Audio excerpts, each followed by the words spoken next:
মানুষকে কাজ দিতে হবে, সেই কাজের বিনিময়ে তারা টাকা পাবেন, শ্রমের বিনিময়ে টাকা।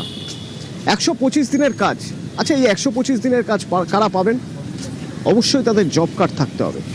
আচ্ছা এই জব কার্ডগুলো সবার সঠিক তো, ভুয়ো না তো? খোঁজ করতে গিয়ে দেখা গেল 21 লক্ষ জব কার্ড, 21 লক্ষ জব কার্ড।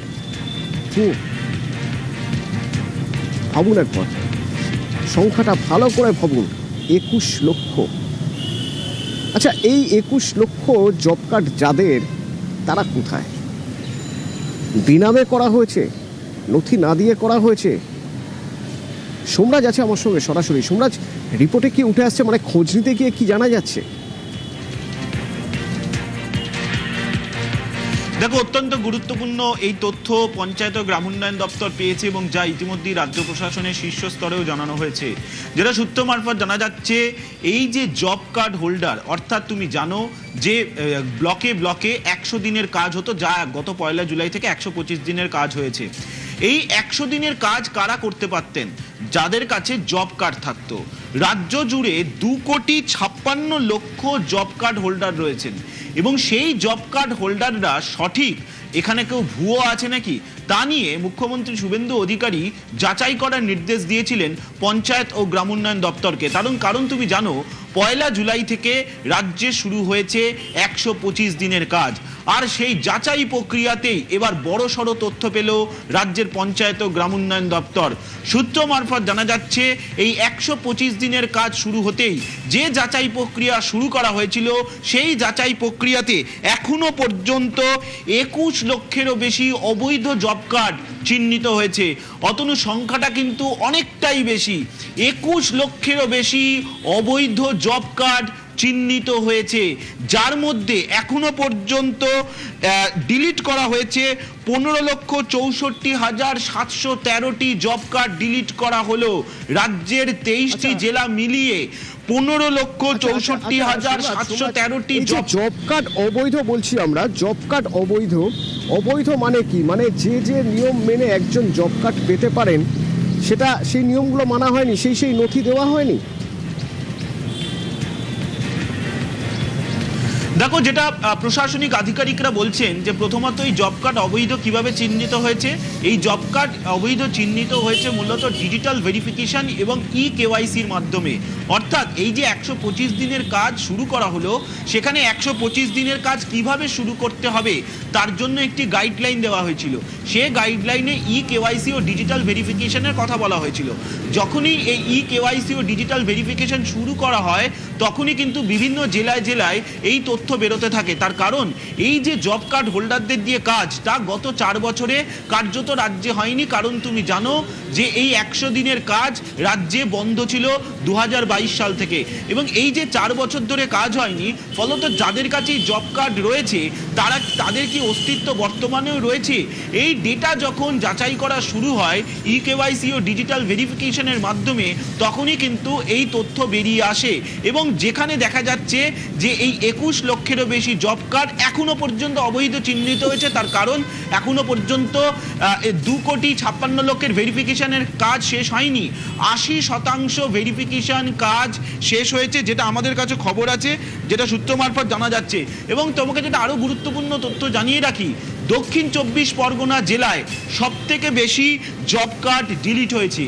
যারা অবৈধ হিসেবে, যে সমস্ত অবৈধ হিসেবে জব কার্ড চিহ্নিত হয়েছে, অর্থাৎ 21,452টি, তার মধ্যে 15,64,000-এর বেশি জব কার্ড ডিলিটেড হয়ে গেছে।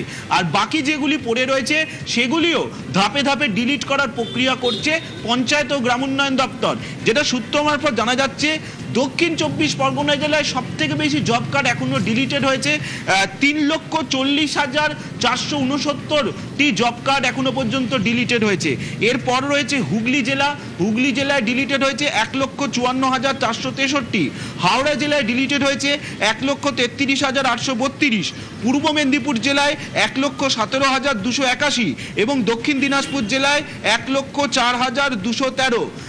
রাজ্যের যে মোট 23টি জেলায় কত সংখ্যক জব কার্ড ডিলিটেড হয়েছে সেই পরিসংখ্যানও আমাদের হাতে এসে পৌঁছেছে, এবং 23টি জেলা ও শিলিগুড়ি মহকুমা পরিষদ এবং জিটিএর অধীনে থাকা এলাকাগুলি মেলালে দেখা যাচ্ছে সবথেকে বেশি জব কার্ড ডিলিটেড হয়েছে এই দক্ষিণ 24 পরগনা জেলাতেই। মুখ্যমন্ত্রী শুভেন্দু অধিকারী তিনি কিন্তু দপ্তরের সচিবদের নিয়ে হওয়া বৈঠকে নির্দেশ দিয়েছিলেন যে এই ভুয়ো জব কার্ড চিহ্নিত করতে হবে। তোমাকে যে এই সংখ্যাটা বলছি এর মধ্যে যেমন ভুয়ো জব কার্ড রয়েছে, তেমনি এসআইআর এর সময় যারা এসডিটি লিস্টে ছিলেন, অর্থাৎ অ্যাবসেন্ট, শিফটেড, ডেট এবং ডুপ্লিকেট, এই যে 4 স্তরের ভোটাররা ছিলেন যাদেরকে চিহ্নিত করা হয়েছিল এসআইআর এর সময়, তাদেরও নাম রয়েছে। কিন্তু প্রশাসনিক আধিকারিকরা জানাচ্ছেন যে ভুয়ো জব কার্ডের সংখ্যাটাই তুলনামূলকভাবে বেশি। তুমি জানো তৃণমূল জামানায় অভিযোগ উঠেছিল যে একজনের নামে একাধিক জব কার্ড, এই অভিযোগও উঠেছিল। শুধু তাই নয়, বিরোধী দলনেতা থাকাকালীন শুভেন্দু অধিকারীও বারবারও এই অভিযোগ তুলে সরব হয়েছিলেন। এই যে 21 লক্ষেরও বেশি জব কার্ড যেগুলিকে অবৈধ বলে চিহ্নিত করা হলো, এর দরুন রাজ্যের কোষাগার থেকেও টাকা খরচ কমলো। তুমি জানো ইতিমধ্যেই মুখ্যমন্ত্রী শুভেন্দু অধিকারী একটা জায়গায় বারবার নির্দেশ দেওয়ার চেষ্টা করছেন যে রাজ্যের রাজস্ব আয় বাড়াতে হবে এবং তার সঙ্গে এই অবৈধভাবে যাতে কোনো খরচ না হয় সেটাও দেখতে হবে।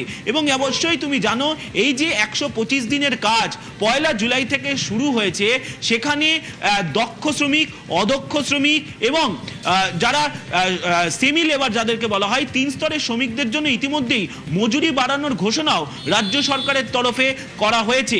সেক্ষেত্রে 15 দিনের মধ্যে যদি টাকা না দেওয়া হয়, যারা কাজ করবেন তাদের জন্য সুদও দিতে হবে। এই মতো অবস্থায় এই 21 লক্ষেরও বেশি অবৈধ জব কার্ড চিহ্নিত নিঃসন্দেহে রাজ্য প্রশাসনের কাছে একটা স্বস্তির খবর। তবে তোমাকে বলে রাখছি এখনো পর্যন্ত 80% এখানে আমার একটা প্রশ্ন থাকবে সোমরাজ, 21 লক্ষ অবৈধ জব কার্ড যে রয়েছে এবং এই 4 বছর আগে, যেটা কারণ গত 4 বছর নতুন করে জব কার্ড হয়নি, এটা আমরা জানতেই পারতাম না যদি এই তদন্তটা না শুরু হতো।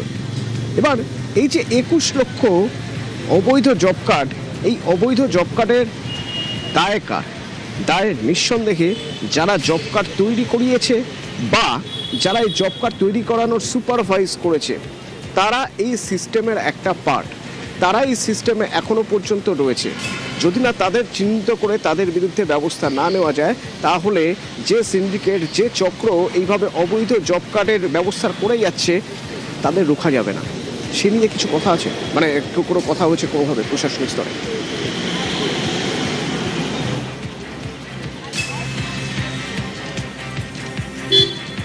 হ্যাঁ দেখো, একদমই তার কারণ এই যে অবৈধ জব কার্ড চিহ্নিত হয়েছে, এই অবৈধ জব কার্ড 4 বছর আগেকার, এবং সেই সময় কিন্তু এই ডিজিটাল ভেরিফিকেশন বা কেওয়াইসির জায়গা কোনো রকমভাবে ছিল না। এবং এখানেই ভূমিকা চলে আসে গ্রাম পঞ্চায়েতের প্রধানদের, কারণ তাদের মাধ্যমেই এই জব কার্ডগুলি অনুমোদন করা হতো। অর্থাৎ একজন বাড়িতে যিনি কাজ করতে চাইছেন, জব কার্ড পেতে চাইছেন, তাকে জব কার্ড দিয়ে দেওয়া হতো। তৃণমূল আমলে এই কারণেই জব কার্ড পাওয়া নিয়েও বিভিন্ন সময় বিস্তর অভিযোগ উঠেছে। এবং শুধু তাই নয়, এই যে 100 দিনের কাজের টাকা তৃণমূল জামানায় কেন্দ্রীয় সরকার বন্ধ করে দিয়েছিল, তার অন্যতম কারণ ছিল জব কার্ড নিয়েও দুর্নীতি। তুমি জানো যখন কেন্দ্রীয় সরকারের দল আসে এ রাজ্যে 100 দিনের কাজের টাকা নিয়ে মূলত তদন্ত করতে এবং খতিয়ে দেখতে, সেই সময়ে কিন্তু ভুয়ো জব কার্ডের প্রসঙ্গ উঠেছিল, যা নিয়েও বিরোধী দলনেতা থাকাকালীন শুভেন্দু অধিকারীও বারবার সরব হয়েছিলেন। তিনি নিজেও বিধানসভায় সরব হয়েছিলেন। আর এবার সেই 21 লক্ষ অবৈধ জব কার্ড এখনো পর্যন্ত চিহ্নিত হয়েছে। এই সংখ্যা কিন্তু বাড়বে, তার কারণ এখনো পর্যন্ত 80% জব কার্ডের ভেরিফিকেশন হয়েছে, এখনো পর্যন্ত 20% বাকি রয়েছে। আরে তো ওকে,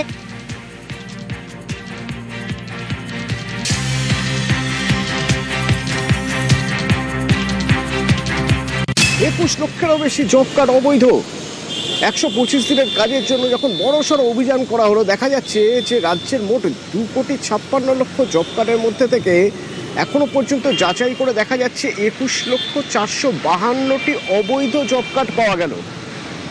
কেওয়াইসি করতে গিয়ে দেখা যাচ্ছে যে 21,452 জব কার্ড অবৈধ। এখনো পর্যন্ত 80% কেওয়াইসি করা হয়েছে জব কার্ডের ক্ষেত্রে।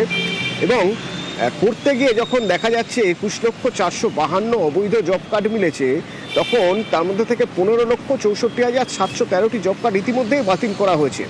আচ্ছা, এবার হিসেব করে দেখা যাক কোন জেলায় সবচেয়ে বেশি জব কার্ড বাতিল হয়েছে। 23টি জেলার মধ্যে হিসেব করতে গেলে সবচেয়ে বেশি জব কার্ড বাতিল হয়েছে বা ডিলিট হয়েছে কোথায়? না, দক্ষিণ 24 পরগনায়। সংখ্যাটা 3,40,469। বাকি আরও কয়েকটি জেলা রয়েছে যে জেলাগুলিতে 1 বা 1.5 লক্ষের কাছাকাছি জব কার্ড ডিলিট হয়েছে। এগুলোর মধ্যে হুগলি, হাওড়া, পূর্ব মেদিনীপুর, দক্ষিণ দিনাজপুরের নাম প্রথমেই আসবে। তার কারণ হুগলিতে 1,54,463 জব কার্ড ডিলিট হয়েছে, হাওড়ায় 1,33,000-এর কিছু বেশি, পূর্ব মেদিনীপুরে 1,17,000 এবং দক্ষিণ দিনাজপুরে 1,04,000। আমার সঙ্গে বিজেপি মুখপাত্র দেবজিৎ সরকার রয়েছে। দেবজিৎ দা, অতনু বলছি আমি, এই যে এতজন মানে এতগুলো ভুয়ো জব কার্ড বেরোলো, তাহলে কেন্দ্র যে এতদিন ধরে টাকা দিচ্ছিল না, যে 100 দিনের কাজে বড়সড় ফাঁক রয়েছে, তাহলে তো সেটা ঠিকই ছিল। এতদিন ধরে তো গত তৃণমূল সরকার বলে এসেছে যে কেন্দ্র বঞ্চনা করছে, তার মানে হিসেবেই তো গরমিল হচ্ছে এতগুলো বেআইনি জব কার্ড। তাহা মিথ্যে কথা তৃণমূল এতদিন ধরে বলেছে, এবং কেন্দ্রের টাকা সরাসরি, বলতে খারাপ লাগছে, ক্ষমতাসীন রাজ্য সরকার তৃণমূলের আমলের তারা এক ধরনের 9-6 করেছে, চুরি করেছে। সিএজি রিপোর্ট এবং বাকি বিভিন্ন এজেন্সির তদন্তের রিপোর্ট যদি এক জায়গায় করেন, তাহলে দেখবেন এই জব কার্ডকে কেন্দ্র করে সারা ভারতে এইরকম কোনো অ্যানোম্যালিস দেখা গেছে, এরকম কোনো আর জায়গা নেই। এ বিষয়ে তদন্ত শুধু নয়, দোষীদের কঠিন থেকে কঠিনতর সাজা দিতে হবে, যেই এর পেছনে থাকুক না কেন। ধন্যবাদ। কৌস্তব বাগচি রয়েছে আমার সঙ্গে। যারা এই জব কার্ড, এতগুলো 21 লক্ষ বেআইনি বা অবৈধ জব কার্ড ইস্যু করলো কারা? ইস্যু যারা করেছেন তারা জনপ্রতিনিধি, তারা এই সিস্টেমেরও পার্ট। তাদের বিরুদ্ধে কোনো ব্যবস্থা নেওয়া হবে না কৌস্তব? 100 বার নেওয়া হবে এবং নেওয়াটা উচিত। আমরা অতীতেও দেখেছি, আমি নিজের ব্যক্তিগত ক্ষেত্রে বলতে পারি, মামলা করার সময় তো অনেক ব্যাপারে এই বিষয়গুলো, কোর্টে মামলা করার সময় তো এই বিষয়গুলো সামনে এসেছে যে কোনো ব্যক্তির এক্সিস্টেন্স নেই, সেই ব্যক্তির নামে জব কার্ড, এবং সেই জব কার্ডের ভিত্তিতে বেনিফিটেড হচ্ছেন কোনো এলাকার কোনো পঞ্চায়েতের তৃণমূলের নেতা বা কোনো এমএলএ বা কোনো অন্যান্য বড় তৃণমূলের নেতারা। এটা বিশাল বড় র্যাকেট একটা, এই ভুয়ো জব কার্ডের র্যাকেট, এটা বিভৎস বড় র্যাকেট। এবং এই র্যাকেটের পেছনে আপনি যেরকম নিম্নস্তরীয় পঞ্চায়েত লেভেলের তৃণমূলের নেতাদের দেখবেন, যেরকম জেলা স্তরের, ব্লক স্তরের তৃণমূলের নেতাদের দেখবেন, আমি বলছি তৃণমূলের যখন ওই ভাগের ব্যাপার আছে 25-75, তো সেখানে ওপরে অবধি যাবে না, এই বিষয়টা তো বিশ্বাস করার মতন বিষয় নয়। ওপর অবধি র্যাকেটের সে করাছে, তো স্বাভাবিকভাবে এই বিষয়টা খুব চিন্তার বিষয়। আমি কথা আগেও আমরা বারংবার বলেছি। ধন্যবাদ।